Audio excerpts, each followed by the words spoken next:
Alors voilà, la dernière fois, hein, on avait vu le rectangle d'or. On l'avait vu comme limite d'une suite de rectangles normalisés.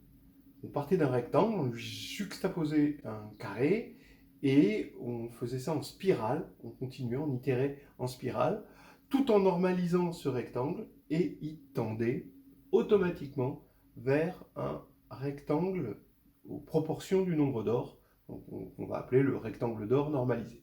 Et on avait vu que c'était en lien avec la méthode des puissances, que cette technique, c'était exactement, on reportait la méthode des puissances géométriquement. C'était un avatar, hein, de la méthode des puissances dans une construction géométrique. Hein. Donc, c'est assez sympa parce que d'une part, pour les gens qui connaissent bien la proportion d'or, bon, bah, ça permet d'amener, hein, on va dire pédagogiquement, quoi, à la méthode des puissances. Et puis, inversement, quand on connaît la méthode des puissances, voir que c'est directement, comme application, c'est directement ce petit phénomène qui est connu depuis longtemps sur la suite des rectangles vers le rectangle d'or.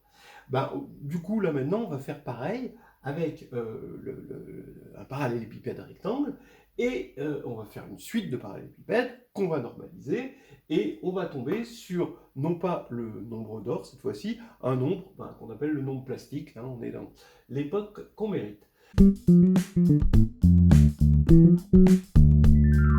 Alors ici, comment on fait, hein, vous partez ici d'un parallélépipède rectangle qui est aux dimensions petit x, donc c'est le parallélépipède en noir, petit x, ici largeur, hauteur, profondeur, bon voilà, je vais x, y, z, et on va lui accoler ici un autre parallélépipède qui est en rouge, d'accord, en ajoutant ici y, donc la y est toujours la même profondeur.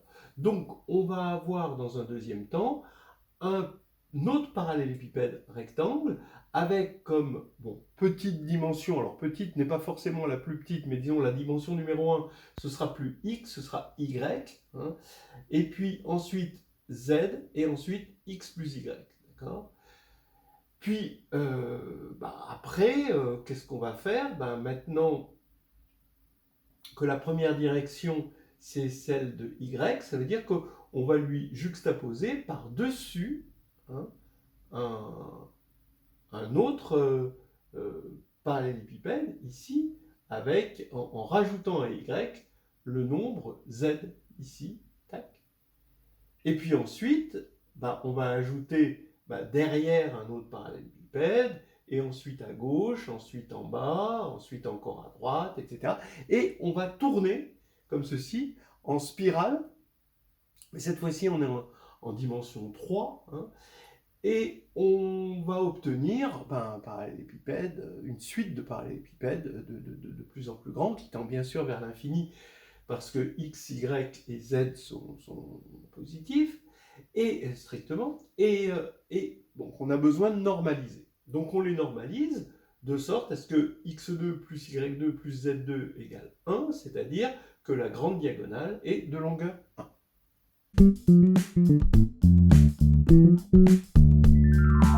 Voilà.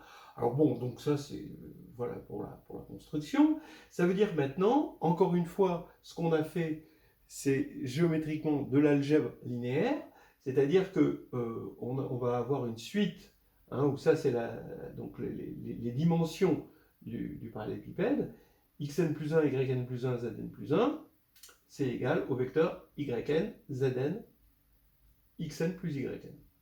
D'accord? C'est exactement ce qu'on a fait. En partant d'une largeur L, une hauteur H et une profondeur P, qui sont, on va tous les supposer, évidemment, strictement positifs. D'accord ? Donc ça, j'appelle ça U0.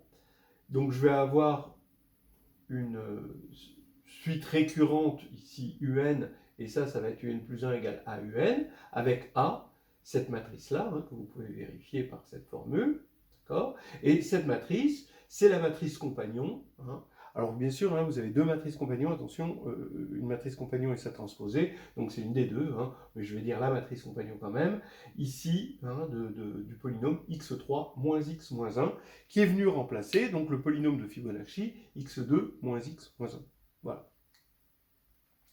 Donc vous avez cette formule-là, et la normalisation, ici, hein, ce qu'on fait ici, c'est normaliser le n de sorte à ce que xn carré plus yn carré plus zn carré soit égal à 1. Donc ici, c'est ce qu'on fait, hein, on fait ceci.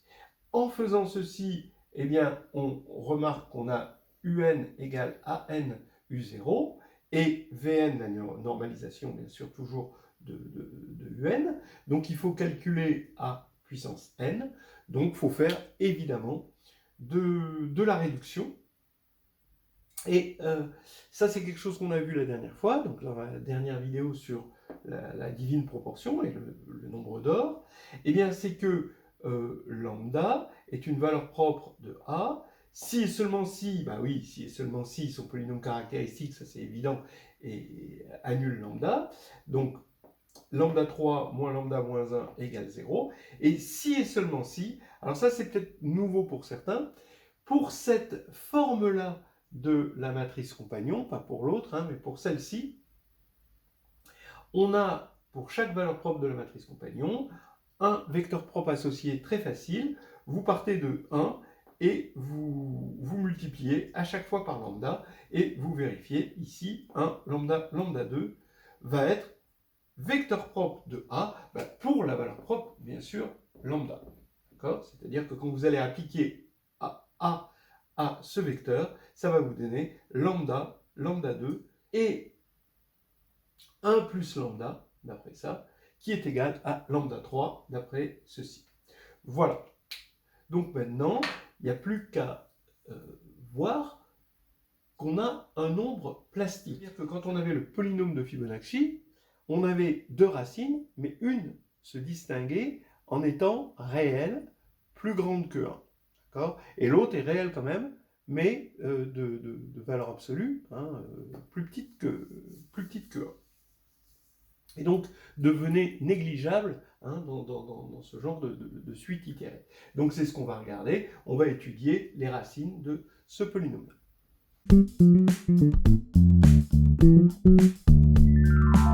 Alors, on voit qu'il est important de prouver que on a un... Donc pour cette méthode des puissances, hein, vous vous rappelez que pour qu'elle marche, il faut qu'il y ait une racine réelle, hein, a priori, qui se distingue en modules. Bon, alors là, c'est exactement ce qui va se passer. x3 moins x moins 1 possède une seule racine réelle, psi. Hein, alors donc traditionnellement, hein, ça va être le nombre plastique, hein, qu'on appelle psi. Et deux racines complexes conjuguées, alpha, alpha bar, bon, bah, donc complexe, c'est un nom réel, avec psi strictement supérieur à 1 et alpha en module strictement inférieur à 1, bon, alpha carré ou alpha, c'est comme vous voulez. Pareil. Alors, donc voilà, ça va être le truc important qui fait qu'on peut appliquer, hein, la méthode des puissances. Alors, pour le montrer, je vais regarder, donc vous voyez ici, vous allez avoir, on étudie ce polynôme et ce polynôme dérivé, le polynôme dérivé, mais tant qu'à faire, c'est toujours amusant et instructif de regarder en général, hein, un polynôme de degré 3. Vous savez qu'un polynôme de degré 3, vous pouvez toujours vous ramener avec un changement de variable y égale x plus, je sais pas, plus bêta. Vous pouvez toujours vous ramener à un polynôme comme ceci si vous voulez étudier ses racines. Hein. Donc ça, c'est un changement de variable qui est innocent, hein, vraiment. Donc on se ramène à ce genre de polynôme et il se trouve que P possède une seule racine réelle, alors simple, hein, je veux dire racine réelle simple, hein, pas racine réelle double, hein, une seule racine réelle, si et seulement si 4P cube plus 27Q2 strictement supérieur à 0, bon, le fameux discriminant au signe près de ce polynôme-là. Donc c'est normal qu'il revienne. Alors, bon, je vais vous montrer la preuve parce que on peut y réfléchir, on peut réfléchir à la manière la plus plus agréable de prouver ça, parce qu'on se doute que c'est quand même pas très très agréable de prouver ça, mais il y a quand même une manière que je trouve étonnamment astucieuse, pas géniale, hein, mais quand même c'est une petite astuce qui vient de mettre dans son couteau suisse.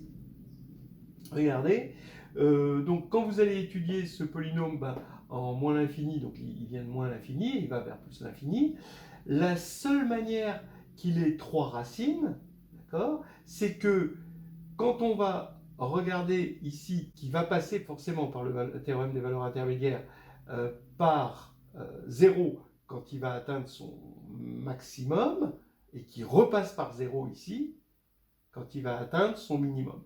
Si, évidemment, hein, attention, hein, si, donc lui son dérivé, son polynôme dérivé, c'est x2 plus p. Si p est strictement positif, évidemment, il va toujours grimper. Donc là, il a une seule racine réelle, et en même temps, ça, c'est forcément strictement positif. Donc là, il n'y a pas de souci.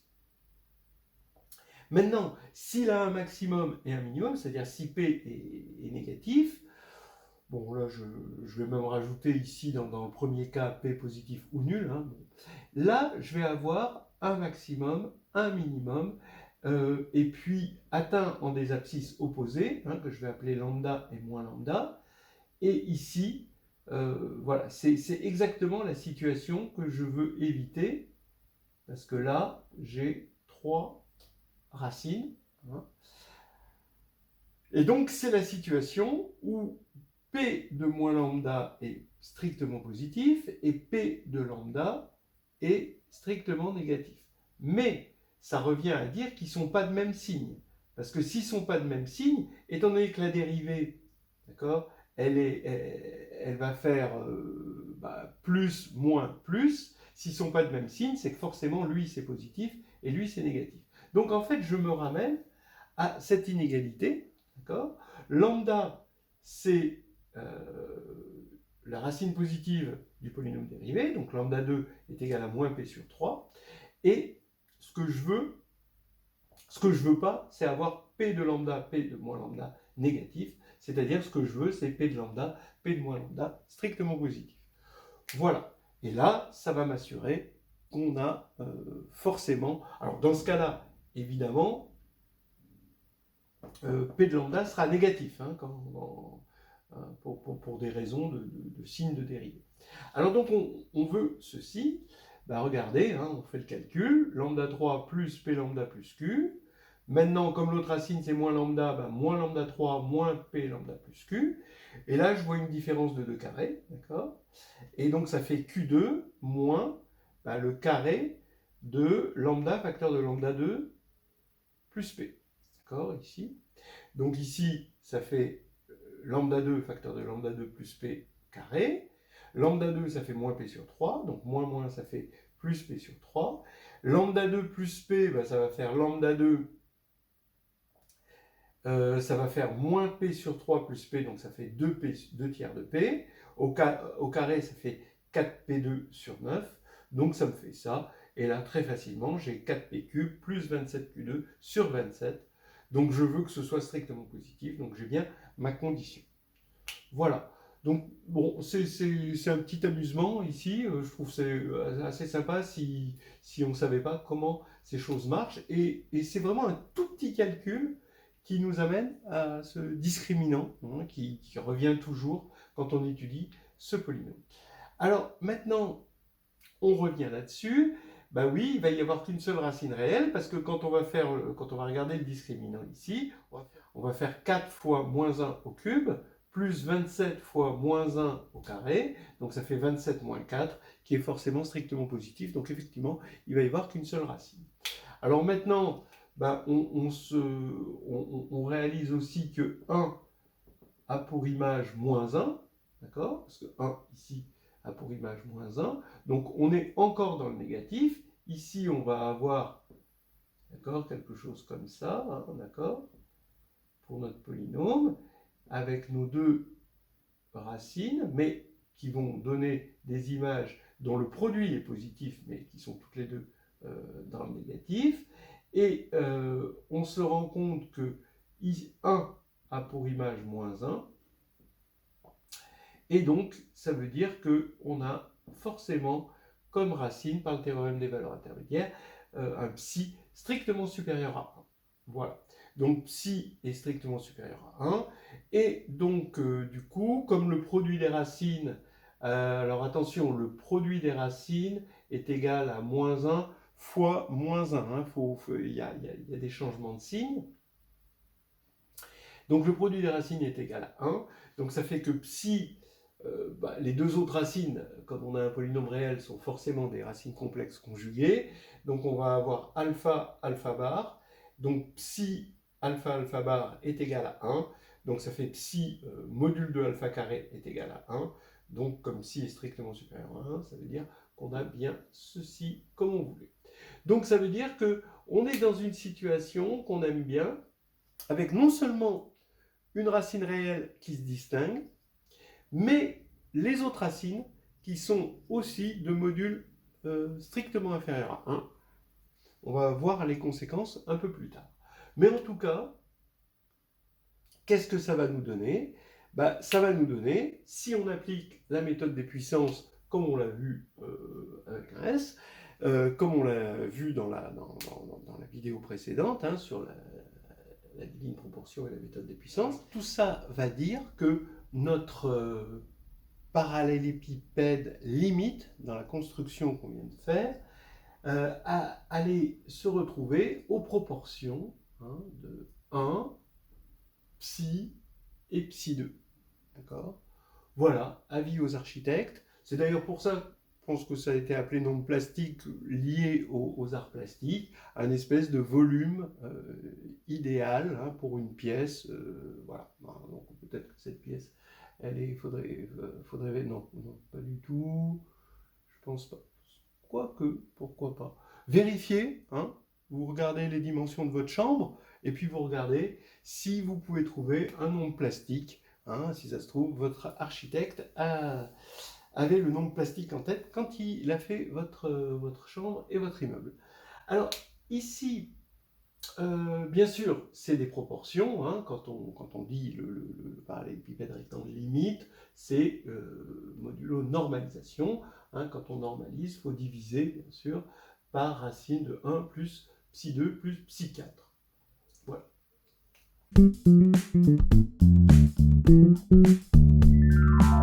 Alors maintenant, si on veut savoir un peu plus sur ce nombre plastique, évidemment, vous voyez que c'est un cousin du nombre d'or. Ils vont avoir beaucoup de points en commun. Alors, bien sûr, la méthode de Cardan, elle vous permet d'avoir une expression avec, en termes de radicaux de psi, évidemment. Je vous rappelle qu'une équation de degré 3, elle se résout par radicaux. Et on sait, on a des méthodes. Donc voilà, c'est pas très illuminant. Il vaut à peu près 1,3247. Ça va être assez important quand on va continuer. Il va avoir une caractérisation très particulière. Ça va être le nombre tel que tata, et qui vérifie tata. Ça, c'est quelque chose quand même d'intéressant. Et donc dans la cousinade, donc son cousin le plus proche, c'est quand même le nombre d'or. Alors le nombre d'or qui lui a une expression comme la racine de 1 plus racine de 1 plus racine de, etc. Eh bien là c'est pareil. Vous prenez la suite xn plus 1 égale racine cubique de 1 plus xn avec un x0 positif, et ça va, en étudiant cette fonction, c'est pas difficile de voir qu'elle a un seul point fixe et que ça va être le nombre plastique et que c'est un point fixe attractif. Et donc vous allez avoir psi égale racine cubique de 1 plus racine cubique de 1 plus, etc. En revanche, je vous rappelle que le nombre d'or, c'est 1 plus 1 sur 1 plus 1 sur 1 plus, etc. Vous n'allez pas avoir quelque chose d'aussi joli pour le nombre plastique. Évidemment, le nombre plastique va avoir une décomposition en fraction continue, mais elle va être loin d'être aussi jolie, ne serait-ce que par un théorème qui dit que quand qu'une fraction continue est périodique, donc il va y avoir les nombres qui apparaissent dans la fraction continue possèdent une certaine période, si et seulement si le nombre est quadratique. Or, psi n'est pas quadratique, hein, il est solution d'un polynôme de degré 3, là, il est loin d'être quadratique. Ensuite, encore une autre cousinade qui le relie au nombre d'or. On avait vu dans une série de vidéos la suite des nombres de Perrin, donc pour 0 ça fait 3, 0 et 2, et ensuite hein, on applique l'équation caractéristique de la suite linéaire récurrente, ça va être x3 moins x moins 1, exactement pareil. Donc ici, on ajoute 3 plus 0 pour donner 3, 0 plus 2 pour donner 2, hein, 2 plus 3 ça fait 5, là ça fait 5, ensuite 7. On avait vu que c'était la suite donc, des nombres de Perrin, qu'elle avait une propriété particulière, c'est que si P est premier, alors petit p divise grand P indice petit p, voilà, et que la suite Pn est égale donc du coup à la somme des puissances n des racines. Donc c'est des sommes de Newton hein, pour le polynôme x3 moins x moins 1. Donc c'est psi puissance n plus alpha puissance n plus alpha bar puissance n. Pourquoi parce que chacune de ces suites géométriques là va vérifier la relation de récurrence de Perrin, hein, d'accord, c'est-à-dire que ça plus ça est égal à ça. Bon, ça c'est évident parce que la raison est égale à une des racines de ce polynôme. Donc la somme aussi. Donc maintenant, il suffit de vérifier sur les trois premiers termes, puisque c'est une relation de récurrence d'ordre 3, il suffit de vérifier sur les trois premiers termes que ça marche, et avec les relations coefficient-racine, ça marche. Bon, en gros, hein, c'est une façon rapide de dire des choses qui avaient déjà été dites dans les vidéos précédentes sur la suite de Perrin. Donc maintenant, c'est là qu'on va se servir hein, du fait que psi est strictement supérieur à 1 et que alpha en module est strictement inférieur à 1 pour voir que ceci, c'est négligeable. Et donc, on va avoir psi égale limite de P indice n plus 1 sur Pn. De la même manière que son cousin phi, le nombre d'or, était la limite de Fn plus 1 sur Fn, où Fn c'était la suite de Fibonacci. Alors, vous allez me dire oui, mais pour ce rapport-là, on n'a pas besoin que lui soit strictement inférieur à 1, on a juste besoin que psi soit le plus grand de tous en module. Hein. C'est ça qui permet de nous apporter ça. Alors oui, effectivement, mais regardez, maintenant on va regarder la propriété spécifique du nombre plastique et du nombre d'or qui est liée au fait que ce sont des nombres strictement supérieurs à 1 dont les conjugués, parce que donc, ça on va appeler ça les conjugués, les autres racines du polynôme dont il est issu, les conjugués sont de modules strictement inférieurs à 1. Regardez, eh bien, calculez psi, vous prenez psi, prenez cette approximation, hein, puissance 10, d'accord, faites-le à la calculette, et vous allez tomber sur un nombre qui est presque entier. Voilà.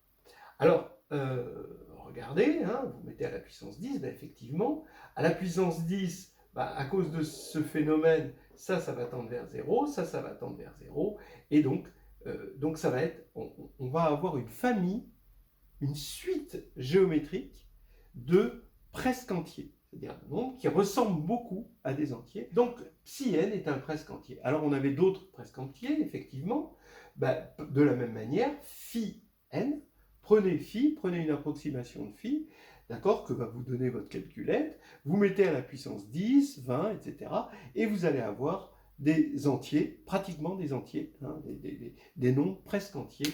Et donc, c'est des suites géométriques de nombres presque entiers. Alors, pourquoi ? Pareil, parce que phi puissance n plus phi prime, donc l'autre racine du polynôme x2 moins x moins 1 puissance n, ben ça c'est un polynôme symétrique des racines, donc ça c'est un entier, puisqu'il va s'écrire en fonction des coefficients du polynôme x2 moins x moins 1 qui est unitaire. Donc c'est important pour dire que c'est entier, sinon il faudrait diviser par le coefficient là, principal. Donc ici, vous allez avoir ça qui est entier, mais lui qui devient négligeable, donc phi n est presque entier. D'accord? Donc je ne sais pas comment, il faudrait un signe presque appartient à, appartient presque à. D'accord, voilà.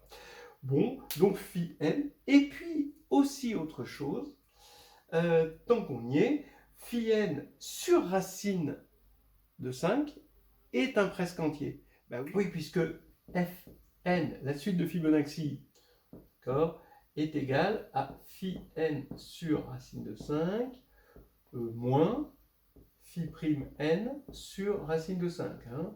Donc, vous voyez facilement, hein, d'accord, puisque cette suite va vérifier la récurrence linéaire de Fibonacci, et les premiers termes, en n égale 0, ben, ça va faire 1 moins 1, donc ça fait 0, comme la suite de Fibonacci, et le deuxième terme, ça va faire phi moins phi prime, donc ça c'est le discriminant qui est racine de 5, et donc ça va bien faire racine de 5 sur racine de 5, c'est-à-dire 1. Donc on a bien égalité, et du coup, comme ça devient négligeable, vous voyez que phi n sur racine de 5 est égal à presque à fn qui est un entier. Donc lui aussi est un presque entier. Alors, ça va nous amener à d'autres vidéos que je propose de faire, c'est-à-dire de présenter ce qu'on appelle les nombres de Piso, c'est-à-dire que psi et phi vont se faire plein d'amis, ils vont appartenir à un groupe, à une communauté, des nombres de Piso qui vont vérifier que, en gros, hein, ça va être des nombres algébriques tels que, qui sont strictement supérieurs à 1, et tels qu'il existe une suite géométrique. Donc là, ici, le premier terme, un certain lambda, la lambda est 1 sur racine de 5, et de raison, justement, ces nombres de Piso, qui est un presque entier. Voilà. Donc ça, c'est vraiment une petite aventure passionnante qui part encore des nombres de Fibonacci. Et vous allez voir que le nombre plastique et le nombre de Fibonacci ont une caractéristique dans l'ensemble des nombres de Piso. Ça, c'est encore quelque chose de passionnant, mais on le verra plus tard.